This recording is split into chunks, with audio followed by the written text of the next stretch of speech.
The truth about chasing a career in music and why most people quit.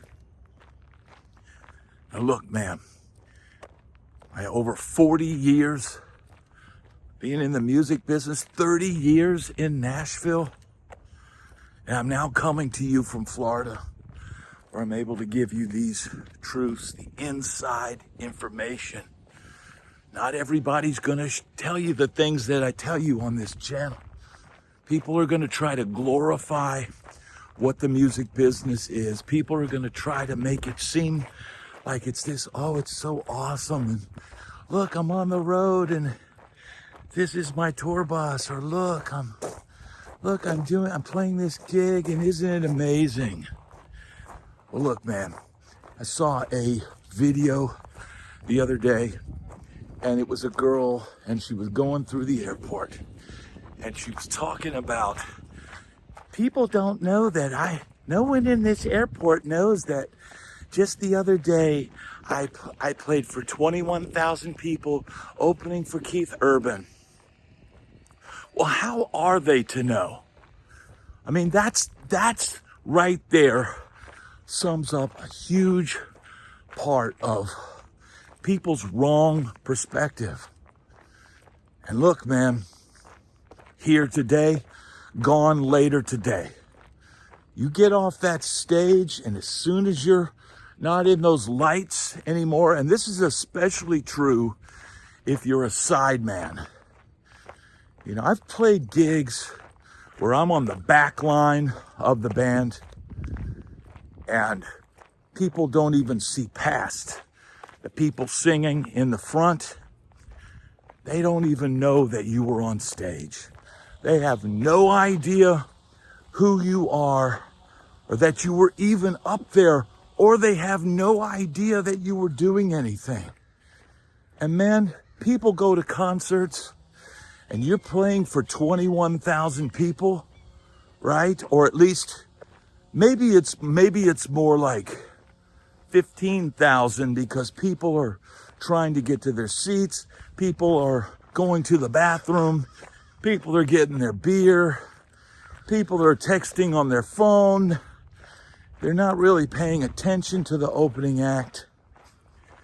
And man, if they're up in the cheap seats where I would normally sit, they don't see you. They don't know who you are. They can't see you up close. And man, to go through the airport and go, oh, I just played for 21,000 people. Nobody knows, man.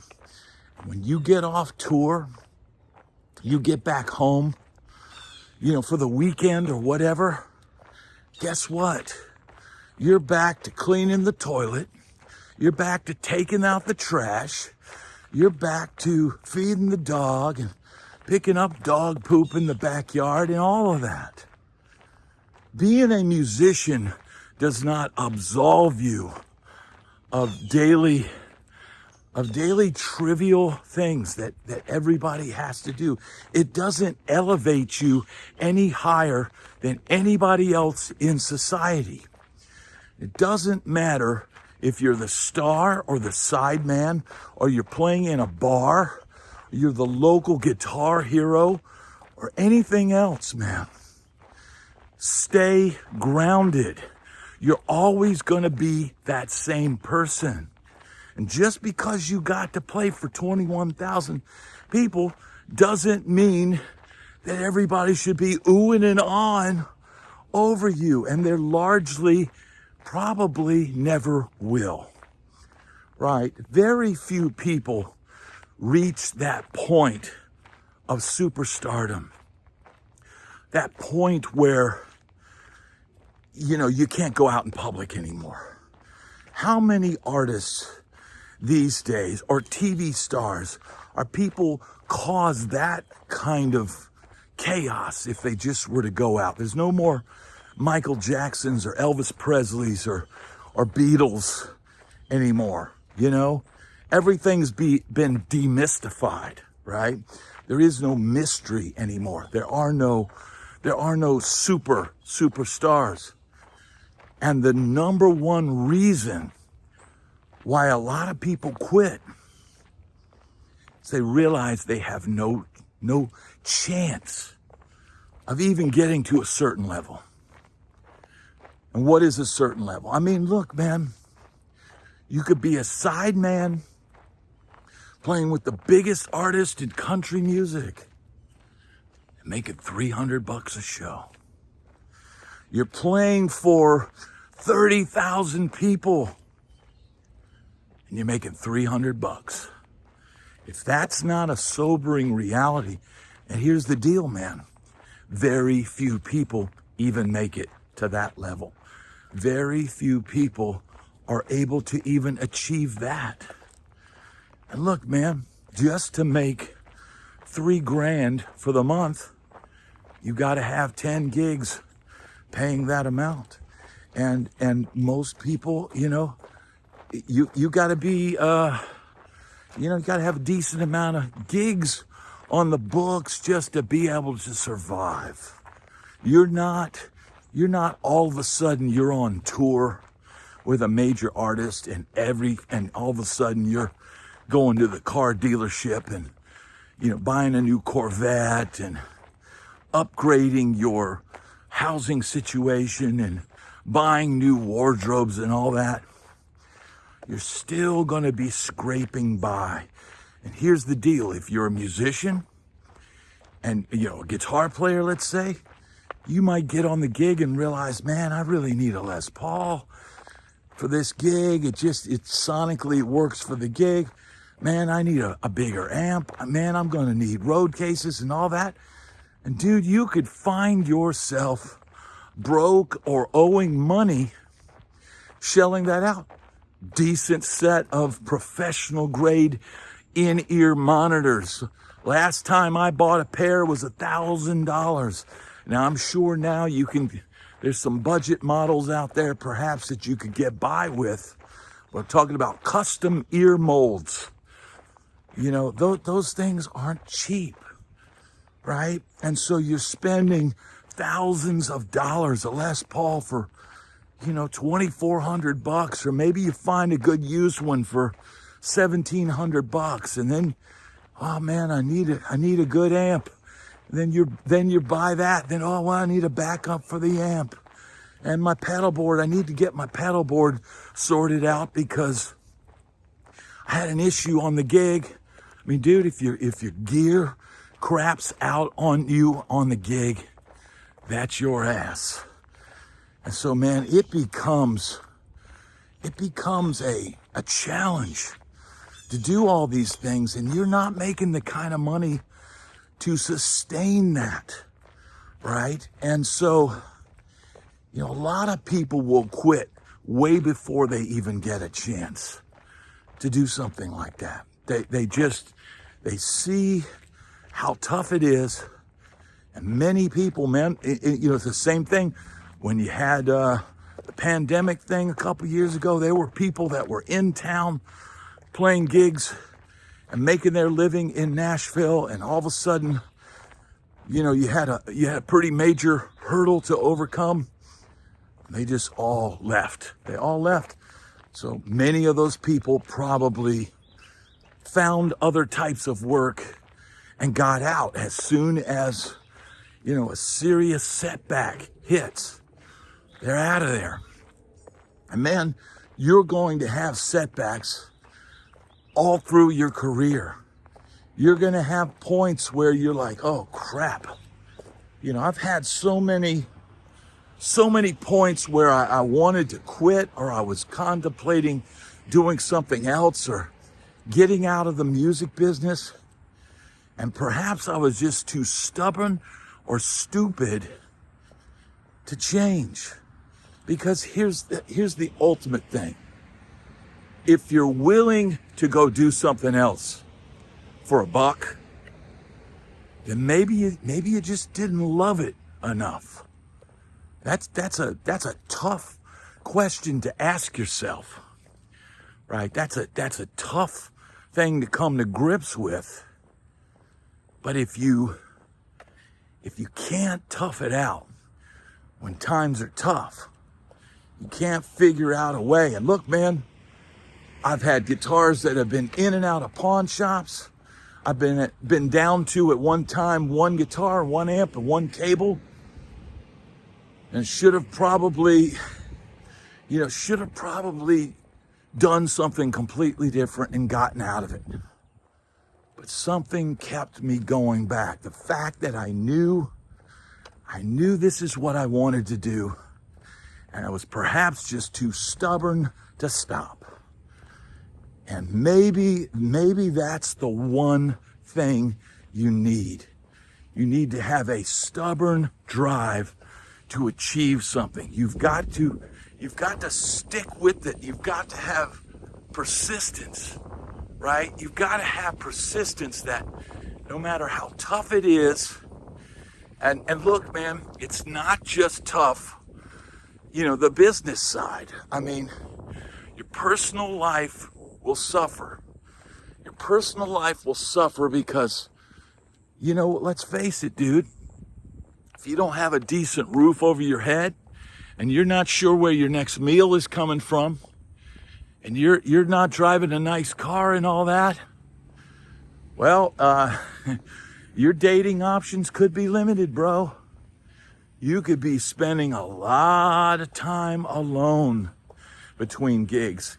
Yes, you might play a gig and get some interest from someone, but when they come to the realization that it's not what they imagined, they're gonna leave.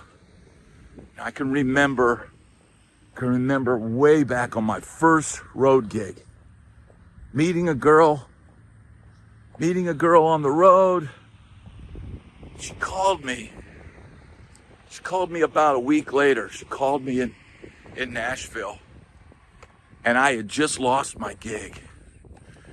And I just flat out told her, I said, I lost my gig, and times are really tough right now, and this is probably not a path you want to pursue right now. And never heard from her again, man. It's tough, dude. It's tough. If you're not willing to ride through the rough waters, if you're not willing to ride through the rough, choppy waters of instability, because look, man, if you want to have a partner in life, if you want to have someone waiting at home, they want stability, man. And there is no stability in the music business. So why do people quit? Because they want stability, because they want a consistent paycheck.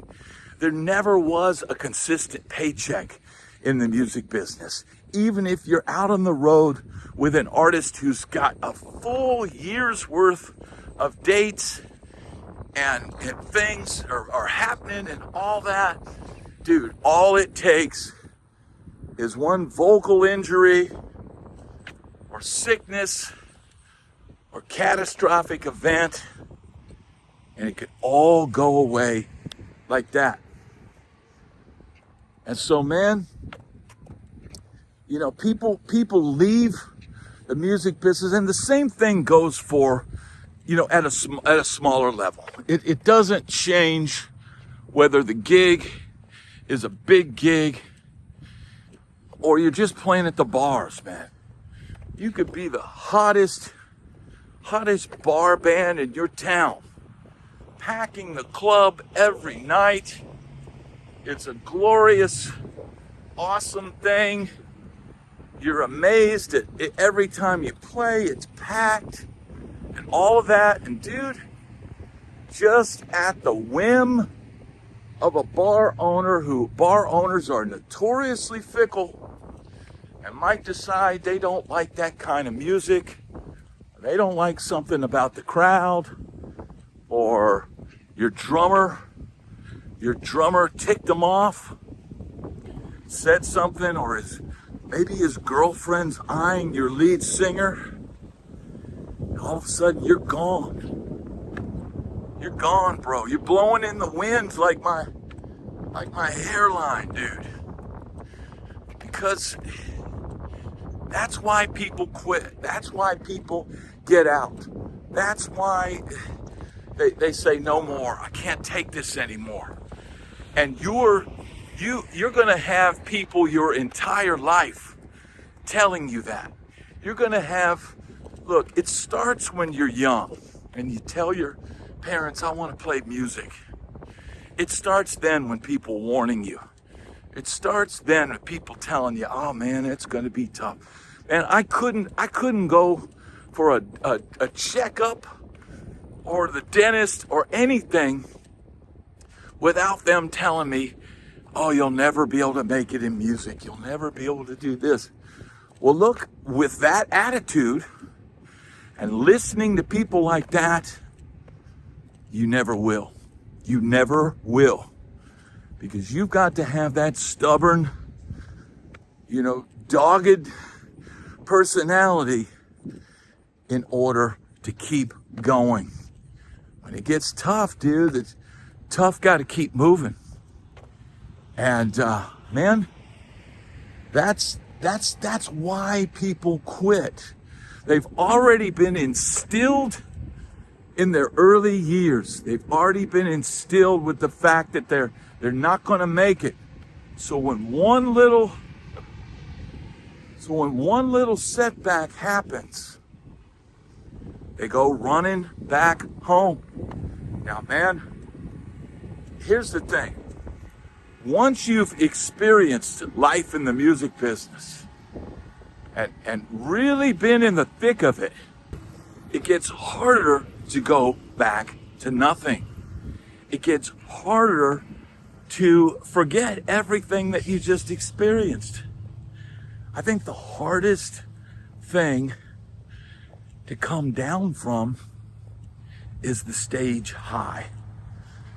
The stage high that you'll always remember those moments where the crowd lit up. You heard the cheers and you heard people, that's the hardest, highest high you'll ever feel. When that's gone, it's why so many stars that have all the money in the world, they still go out and they're out playing gigs way past their best buy date. They're out playing gigs way past their best buy date. Why? Because they're addicted to the adulation. That's a tough thing to realize, man. 1 minute you're the most wanted guy in the room, and in the blink of an eye, you're nobody again. That is the biggest come down you're ever going to experience. And a lot of people don't recover from that.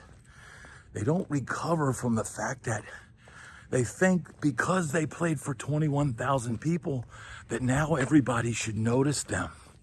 They think that you're somehow special. But you were only special for that time that you were on stage.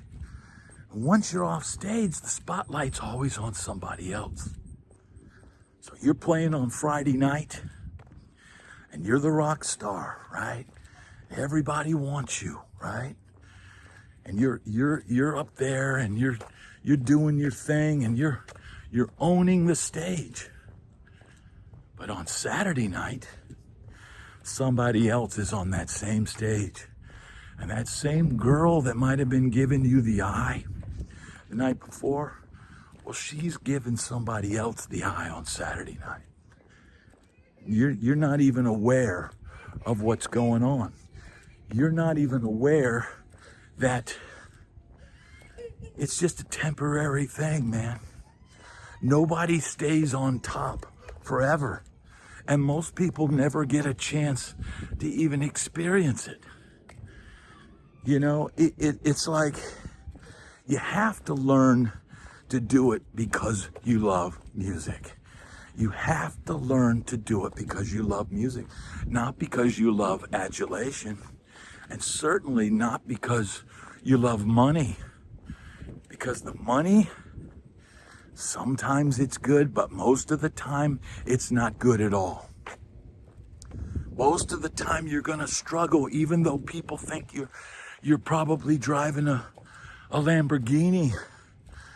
And little do they know you're at home driving a beat up, hoopty. That's the reality of all of this. And man, so you do it for the right reasons. Why do people quit? Because they don't become a star. They don't get the adulation that they wanted. They don't, make easy money. It doesn't make their life any easier, even if they do. It makes your life more complicated. So they quit because they realized it was all an illusion. They weren't trying to enjoy the art of playing music. They thought they would become a star and all their problems would go away. And little did they know, it's not real. It's not real. Fame is not real. And you should never get into this lifestyle or get into this line of work seeking fame, because it's all bullshit. It's all absolute bullshit. And look, man, if you do it for the right reasons, you do it because you love music. Look, you gotta admire a jazz musician, right? Because a jazz musician is not trying to become a superstar. The days of fusion bands like, Return to Forever and Stanley Clarke and Al Di Meola and all that, those guys getting big record deals and, jazz groupies and all that. And those days are gone, right? So here's the deal. You've got to realize that you're doing it because you love music. And if you don't love music enough to starve, then get the hell out. Get the hell out. If what you wanted to do was play in a band so you could live on Easy Street, money for nothing and chicks for free, if that's what you were into music for, then here's the deal. Maybe you weren't really into music. Maybe what you were into was a lifestyle that's tough to attain. And even if you do attain it, that lifestyle could very well destroy you. It could very well take you out. And so, man, ask yourself the tough questions. Ask yourself, why am I doing this? Ask yourself, do I really love music, or do I really just love the idea of being a rock star or a pop star or adulation? Am I here for the adulation? I mean, look, if you're practicing in the mirror to make sure you look good, rather than focusing on whether you sound good, maybe that's the answer right there, right? I mean, you've got a lot of people with inflated egos that only know a handful of chords, that are up on big stages and they're getting lots of adulation, and they're chasing that. They're chasing the adulation, but when it all comes down to the end, at the end, when they're no longer able to get up there and pack the house, right? And they're back home sitting there, and they didn't better themselves musically because I know just enough. Oh, the crowd loves me, man. I get up there and I play my 3-chord songs and all that. But then when your time is done, what do you have left? Was it really about music? Or was it just about riding some musical wave that was popular at the time? Because here's the deal. Here's the real deal. Music is always changing. Music is always evolving. And if you're lucky enough to catch one of those waves and ride it and even make a bunch of money, another wave is coming right behind it. And it's going to be a completely different style. If you haven't been keeping up on your chops, you haven't been, learning about music and educating yourself much, it might go in a direction that you're just not even capable of following. So here's the deal, man. Get into this business for the right reasons. If you love playing music, then do it. Do it with every ounce of your being. Put everything you have into it. And don't just, look, if you're successful with 3 chords, great. But don't let that limit what you learned. Never stop learning, right? Because at some point that audience might get bored of your same 3 chords. And maybe you could throw them a curveball every now and then and bring in new fans and keep things fresh. Because here's what it's all about, man. Here's what it's all about. It's about the creative art of music. It's about loving music so much that you're willing to go through whatever it puts you through in order to keep doing it. In order to keep playing music, you have to be willing to suffer. You have to be willing to struggle. And even if you're in a mansion with completely paid for and a garage full of cars, let's just throw that out there. You should be struggling each day to make yourself better as a musician, because that is what being a musician is all about.